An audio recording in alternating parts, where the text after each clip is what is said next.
자, 윤석열 정부의 첫 번째 개각이죠. 인물들이 화려합니다. 공무원 인재개발원장 내정자 김채환이라는 사람인데요. 문재인 코로나 때 군인 마루타 생체 실험 지시, 극우 유튜버 중에 말도 안 되는 극우 유튜버를 공무원 인재개발원장으로 내정한다고 합니다. 무슨 주장을 했었냐? 문재인이 군인을 생체 실험의 대상으로 사용하라는 지시를 내렸었다. 중국 공산당이 박근혜 대통령 퇴진 시위에 영향력을 행사했다. 윤 대통령과 시진핑 국가주석의 정상회담 후 중국에서 한국 영화 가요 콘텐츠 서비스를 시작하기로 해서 BTS 멤버들이 윤 대통령을 만나면 큰절이라도 하고 싶어 한다는 얘기가 있다. 이런 영상을 만든 유튜버인데 이 사람을 국가공무원 인재개발원장에 내정한다고 해요. 자, 근데 이 사람이 윤석열과 어떤 관련이 있느냐, 아니면 보수 쪽에서 어떤 영향력이 있느냐 하면 그런 게 아예 없는 사람이라고 해요. 그래서 이 사람은 도대체 왜 발탁을 했냐? 아무리 생각해도 해석이 안 되는 거예요. 그래서 이번 내각 인재 발탁의 어떤 기조가 뭐냐라고 하면 유튜브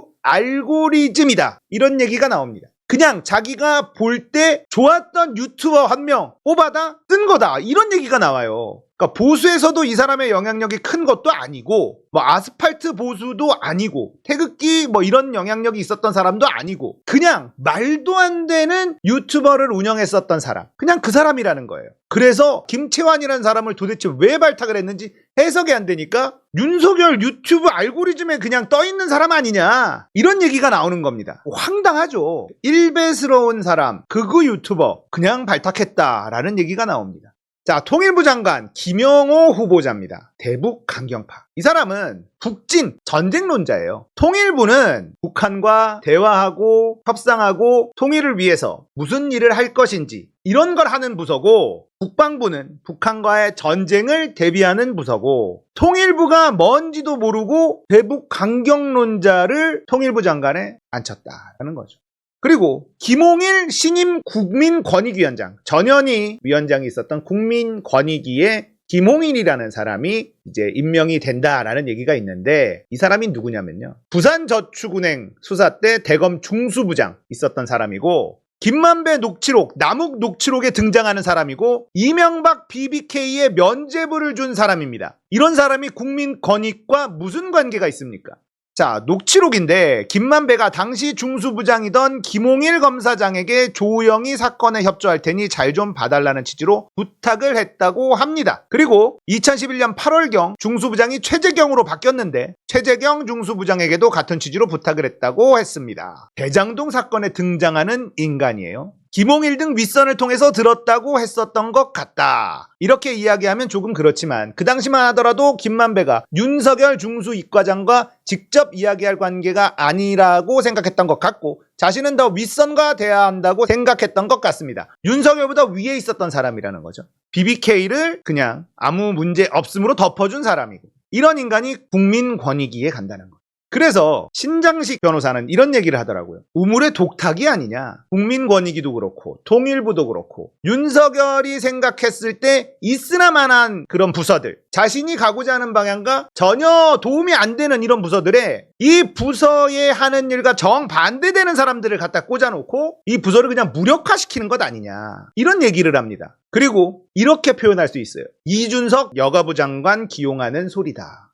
이준석을 여가부 장관에 내정하는 것과 다를 바 없는 그런 인선이 쫙 일어났다라는 거예요. 이게 윤석열 정부의 첫 번째 개각이라는 겁니다. 황당 그 자체. 그리고 차관급을 대통령실에서 비서관급들 쫙 내려보냈습니다. 차관급을 내려보냈다 이러면 어떻게 되냐면 왕따 장관이 나옵니다. 진짜 실세는 차관이고 장관은 저거 아무런 힘이 없다. 이렇게 되면 공무원들이 아무것도 안 해요. 실제 장관을 더 많이 교체하고 싶었지만 장관 하겠다는 사람이 아예 안 나오고요.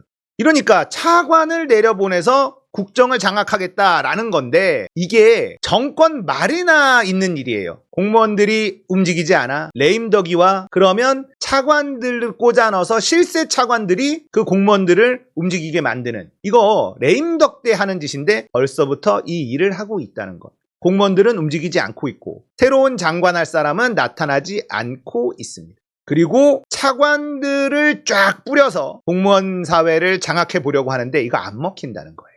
이준석 여가부 장관만 임명하면 윤석열 정부의 인사는 완성이 된다. 그 부서에 전혀 맞지 않는 사람들로만 쫙 깔아주는 이런 인사를 단행하고 있는 게 윤석열이다. 이제 이 나라가 산으로 가는 건 확정이죠. 어차피 산으로 가고 있었지만 하루빨리 끌어내리는 게 답입니다. 그거 말곤 아무런 답이. 그러기 위해선 이번 총선 압승해서 이재명 8년 부려먹기 프로젝트 가동해야만 한다. 아시겠죠? 무조건입니다. 이번 총선 압승하는 것 말고는 방법이 아예 없다라는 걸 여러분들 기억해 주셔야 됩니다. 반드시 이겨야 되는 총선이다.